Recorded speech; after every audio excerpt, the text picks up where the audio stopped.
रूस में डॉक्टरों ने काम को लेकर ऐसा जज्बा दिखाया जिसकी अब पूरी दुनिया तारीफ कर रही है। दरअसल रूस के व्लागोवेश्चेंस्क अस्पताल में अचानक आग लग गई। खास बात यह कि जब आग की लपटें आसमान छू रही थी, उस दौरान वहां 8 डॉक्टरों की टीम ऑपरेशन थिएटर में एक मरीज की हार्ट सर्जरी कर रही थी। लेकिन इससे पहले व्लागोवेश्चेंस्क शहर के एक हॉस्पिटल के ऊपरी फ्लोर में अचानक आग लग गई। जानकारी मिलने पर दमकल कर्मियों ने आग बुझाने के लिए कड़ी मेहनत की ताकि किसी तरह अस्पताल के ऊपरी फ्लोर पर लगी भीषण आग पर काबू पाया जाए, लेकिन घंटों कोशिश के बाद भी आग पर काबू नहीं पाया जा सका। इन तस्वीरों में आप देख सकते हैं कि कैसे 1907 में बने अस्पताल की लकड़ी की छत को आग ने तुरंत अपनी चपेट में ले लिया और ऊपरी फ्लोर से आग की ऊंची ऊंची लपटें निकलने लगी। हालांकि दमकल कर्मियों ने बहादुरी दिखाते हुए इस आग को अस्पताल के दूसरे इलाकों में फैलने से रोक लिया। उधर अस्पताल के अंदर मरीजों को भी निकालने का काम तेजी से जारी रखा गया और 128 लोगों को तुरंत अस्पताल से बाहर निकाला गया।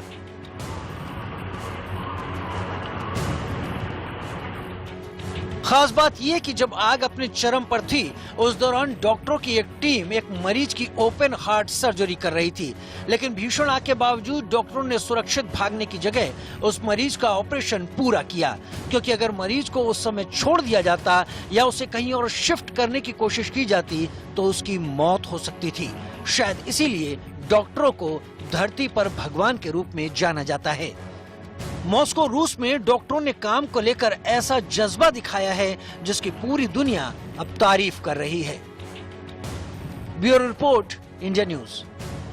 रवा खान खोलके में छत्तीसगढ़ से आ रही बड़ी खबर। छत्तीसगढ़ के बीजापुर में बड़ा नक्सली हमला हुआ। इस नक्सली हमले में 5 जवान शहीद हो गए बताए जा रहे हैं। हमले में 12 जवान घायल भी हैं, लेकिन इस दौरान 2 नक्सलियों को भी इस हमले में ढेर कर दिया गया है।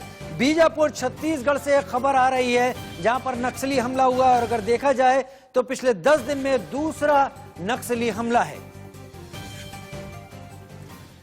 छत्तीसगढ़ के बीजापुर जिले के तरेम में नक्सलियों और पुलिस के बीच मुठभेड़ हो गई। इस मुठभेड़ में 5 जवान शहीद हो गए। बताया जा रहा है कि तरेम क्षेत्र में सीआरपीएफ की कोबरा बटालियन, डीआरजी और एसटीएफ के जवानों को नक्सल विरोधी अभियान के लिए रवाना किया गया था। दल जब क्षेत्र में था तभी नक्सलियों ने सुरक्षा बलों पर गोलीबारी शुरू कर दी। मुठभेड़ में 12 जवान घायल हुए हैं। वहीं इस मुठभेड़ में जवानों ने जवाबी कार्रवाई करते हुए 2 नक्सलियों को भी मार गिराया, लेकिन दुख की बात यह कि 5 जवान इस दौरान शहीद हो गए। लगभग 12 बजे सुकमा बीजापुर के सीमा पर सुकमा जिले के जगरगुंडा थाना क्षेत्र के जोनागुड़ा गांव के पास में तर्रेम से रवाना हुए सुरक्षा बल और नक्सलियों के बीच मुठभेड़ हुई। मुठभेड़ लगभग 3 घंटे चली। अभी तक जो जानकारी मिली है उसके अनुसार 5 जवान शहीद हुए हैं और 12 जवान घायल हैं। मुठभेड़ स्थल से एक महिला नक्सली का शव मिला है। मुठभेड़ में नक्सलियों को काफी क्षति होने की खबर है।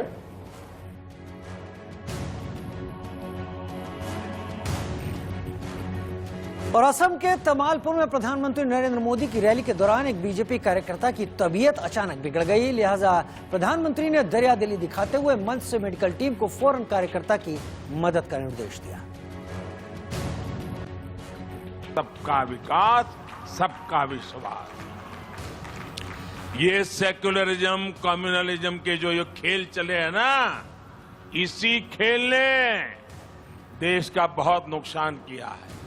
ये जो पीएमओ की मेडिकल टीम है, वो जहां जाए वहां वो कार्यकर्ता पानी के अभाव में कोई तकलीफ हुई है, तुरंत उनकी जरा मदद कीजिए। मेरे साथ जो डॉक्टर्स आए हैं वो जरा उस हमारे साथी की मदद करें। पश्चिम बंगाल में तीसरे चरण के चुनाव के लिए बीजेपी से लेकर टीएमसी तक सभी पार्टियों ने पूरी ताकत झोंक दी है, लेकिन यहां मुख्य मुकाबला बीजेपी और टीएमसी के बीच ही है। वहीं इस बीच आज पश्चिम बंगाल के तारकेश्वर में 2 दिग्गजों ने हुंकार भरी। एक और ममता बनर्जी थी तो दूसरी ओर प्रधानमंत्री मोदी ने मोर्चा संभाल रखा था। यहां प्रधानमंत्री ममता सरकार पर जमकर बरसे। बंगाल के किसानों को नहीं मिला, दीदी ने बंगाल के लाखों कृषकों को भारत सरकार के इन पैसों से वंचित रखा। मैं डे वन से कह रहा हूं, दीदी आपने काम क्या किया बताओ ना लोगों को। ये रिपोर्ट कार्ड मांग रहे हैं, बस यही उनकी परेशानी है। ऐसी सरकार आपने कहां देखी जो इस बात पर गर्व करती हो कि उन्होंने शिल्प को रोका है, उद्योग को रोका है। सिंगूर के साथ इन्होंने कितना बड़ा धोखा किया, ये बात मुझसे ज्यादा आप जान। दीदी हार आपके सामने है, अब इसे स्वीकार करिए। हुगली के लोगों की ये आवाज सुनिए। 2 मई को यहां सिर्फ डबल इंजन की सरकार ही नहीं बनेगी, बल्कि डबल बेनिफिट, डायरेक्ट बेनिफिट देने वाली सरकार बनने वाली है। वहीं ममता बनर्जी भी बीजेपी पर बरसने में कोई कमी नहीं छोड़ रही। ममता ने वोटों के बंटवारे को लेकर जनता को सतर्क किया और जनता से वोटों को न बंटने देने की अपील की। कहा कि वो बीजेपी को सबक सिखाएं। बीजेपी एक बंधु एसছে আর ফুরফুরা শরীফের একটা চ্যাংড়াকে নিয়ে সে কয়েক কোটি টাকা খরচা করে কমিউনাল স্লোগান দিচ্ছে আর হিন্দু মুসলমানে ভাগাভাগি করার চেষ্টা করছে আর মুসলমান ভোটটাকেও ভাগ করার চেষ্টা করছে। সব কটা গুন্ডা, বহিরাগত গুন্ডা। আপনারা জানেন নন্দীগ্রামে কি করেছে? গ্রামে গ্রামে গিয়ে বলেছে বিজেপি, তোমার মেয়েকে লুট করে নিয়ে যাব, তোমার বাচ্চাকে কিডন্যাপ করে নিয়ে যাব। वहीं साउथ 24 परगना के कुल्पी में रैली के दौरान ममता बनर्जी ने विरोधियों और बागियों को आड़े हाथों लिया। ममता ने जनता से हाथ जोड़कर अपील की, धर्म के आधार पर नहीं बटे और न ही अपना वोट बांटे, बीजेपी को उसके मकसद में कामयाब नहीं होने दें। तुम बीजेपीর কথা শুনে হিন্দু মুসলমান করবেন না। দেখুন আমি তো আমার সংখ্যালঘু ভাই বোনেদেরও বলেছি, ওদের মধ্যেও একটা দুটো বদমাশ মির্জাফর আছে, আমাদের মধ্যেও আছে, আমাদের মধ্যে মির্জাফর কম আছে, আমাদের মধ্যে গদ্দার কম আছে। आज के बीजेपी कारा सब कैंडिडेट। पश्चिम बंगाल में तीसरे चरण के चुनाव के लिए उत्तर प्रदेश के मुख्यमंत्री योगी आदित्यनाथ ने भी हावड़ा जिले में एक रोड शो किया। योगी का रोड शो बीजेपी समर्थकों से भरा हुआ था। इस दौरान योगी आदित्यनाथ फूलों से भरे एक वाहन में सवार थे। उन्होंने हाथ हिलाकर मौजूदा भीड़ का अभिवादन किया। उलुबेरिया उत्तर और उलुबेरिया दक्षिण में 6 अप्रैल को तीसरे चरण के लिए वोट डाले जाएंगे, जिसके लिए बीजेपी जमकर चुनाव प्रचार करने में लगी है।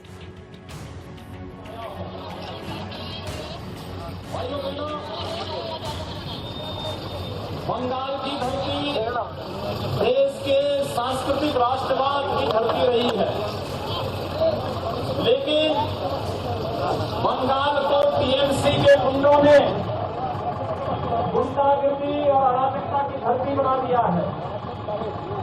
यहाँ पर कांग्रेस, वामपंथी दलों और टीएमसी ने यहाँ के पूरे वातावरण को अराजकता में बदल करके तुष्टीकरण की भेंट चढ़ा दिया है। अब तक 2 चरणों के चुनाव संपन्न हुए हैं और मैं बंगाल की धरती से उन सभी मतदाताओं का आभार व्यक्त करता हूं जिन्होंने मतदान में भाग लिया। अब तक का रुझान बताता है कि भारतीय जनता पार्टी भारी बहुमत से बंगाल के अंदर सरकार बनाने जा रही है।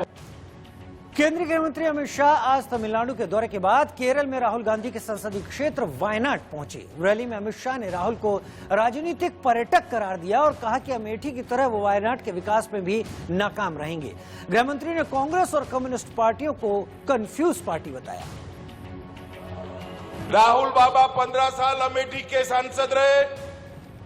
अमेठी की स्थिति तब तक नहीं सुधारी, बाद में अमेठी से वायनाड आए। मैंने राहुल बाबा जैसा टूरिस्ट पॉलिटिशियन नहीं देखा है। कहां अमेठी, कहां वायनाड, मगर वायनाड वालों यहां पर भी टूरिज्म करने के लिए ही आए हैं। वायनाड के विकास में कुछ नहीं होने वाला। कम्युनिस्ट और कांग्रेस दोनों कंफ्यूज पार्टी। बहुत कंफ्यूज है। यहां पर तो एक दूसरे के खिलाफ लड़ते हैं और बंगाल में कांग्रेस और कम्युनिस्ट इलू इलू करते हैं, साथ में चुनाव लड़ते हैं। बंगाल में ममता बनर्जी ने मुस्लिम तुष्टीकरण की कोशिश की तो असम में भी मुस्लिम कार्ड खेला गया। एआईयूडीएफ चीफ बदरुद्दीन अजमल के बेटे अब्दुल रहीम अजमल ने कहा कि इस बार असम में दाढ़ी टोपी वालों की सरकार हो। মিলিয়া এই সরকার চালাইমু বাইয়াই এগু মানুষের আপনান্তর সরকার হইব, গরিব মানুষের সরকার হইব, আমরার উন্নতির সরকার হইব, আমরার দাড়ি টুপি লুঙ্গি আলা মানুষের সরকার হইব, আমরার দাড়ি টুপি লুঙ্গি আলা মানুষের সরকার হইব। और बीएसपी नेता ने इस पूरे मुद्दे पर क्या कहा, ये आपको वो भी सुनवाते हैं। अब्दुल रहीम अजमल ने ये कह करके कि असम में आगे आने वाली सरकार दाढ़ी टोपी और लुंगी वालों की बनेगी, उस अपनी जिहादी मानसिकता को पुनः उजागर कर दिया है। असम की जनता अच्छी तरह जानती है कि आप बिंदी और सिंदूर वाली बहनों की इज्जत की तो बात करते हो, लेकिन बुरखे से मुक्ति की बात नहीं करते। अब असम को जिहादी स्टेट नहीं बनने दिया जाएगा। बदरुद्दीन की मानसिकता एक बार पुनः उजागर हुई है। असम की जनता को यह समझना पड़ेगा कि आखिरकार ऐसे देश विरोधी और देश को अलगाववाद की तरफ ले जाने वाले नेताओं से दूर रहें। कांग्रेस लीडर राहुल गांधी ने हार्वर्ड कैनेडी स्कूल के प्रोफेसर निकोलस बंस के साथ लाइव बातचीत की। इसमें उन्होंने भारत में चल रहे किसान आंदोलन, लॉकडाउन और ईवीएम का जिक्र कर सरकार के कामकाज के तरीके पर सवाल उठाए, जिसका जवाब आज असम के तामुलपुर में प्रधानमंत्री मोदी ने भी दिया। The government has shut the feedback loop, so the farmers have no other way except to come out onto the street. We sent messages to the leadership of the nation saying, do not do this. This is a very serious problem if you're going to do this. Our Chief Minister of Punjab wrote multiple letters saying that please have a discussion. It's the same idea of the lockdown. We do a 4-day, we do a lockdown immediately like that with no warning. We shut the whole country down. The ability to put your message across so forcefully when you control the media automatically stops you from listening. And it puts you in a mindset of, okay, I control the media space, I control the narrative, so I don't really need to listen to anybody. And that is the case with GST, that's the case with demonetization, that's the case with the lockdown, that's the case with the farm laws. It's a style of governance. There is a wholesale capture of the institutional framework of this country. Complete. There is absolute financial dominance that the BJP has. Right? There is absolute media dominance that the BJP has. देश में कुछ बातें ऐसी गलत चल रही है, अगर हम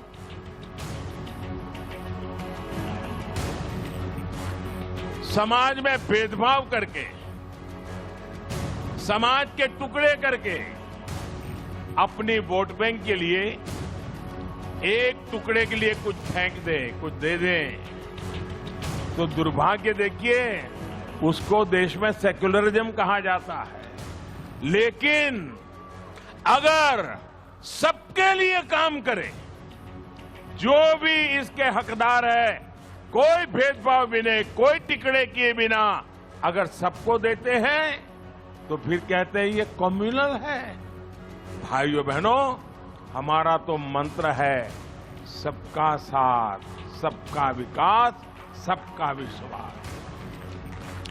ये सेक्युलरिज्म, कम्युनलिज्म के जो ये खेल चले हैं ना, इसी खेल ने देश का बहुत नुकसान किया है। बिहार के मधुबनी में होली के दिन हुई गोलीबारी में 5 लोगों की मौत हो गई। बिहार के मधुबनी के बेनीपट्टी गांव में 2 पक्षों के बीच लड़ाई में 5 लोगों की मौत हो गई। वहीं एक शख्स गंभीर रूप से घायल है। होली के दिन रंग खेलने के विवाद में 2 पक्षों में जमकर गोलियां चली थी। उनके हमारे रामनारायण सिंह जी हैं मोहम्मदपुर के, उनके बयान पर 35 आदमी नामजद और 10-12 अज्ञात के विरुद्ध में नामांकित की गई है। उत्तर प्रदेश में हरदोई के पाली क्षेत्र के परेली गांव में भीषण आग लग गई। इस हादसे में 30 घर जल गए, वहीं कई जानवरों की मौत भी हो गई और एक ट्रैक्टर भी जल गया।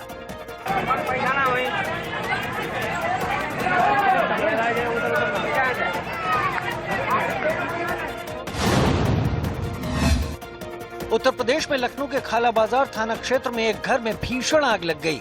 घर में मौजूद सभी लोगों को सुरक्षित बचा लिया गया।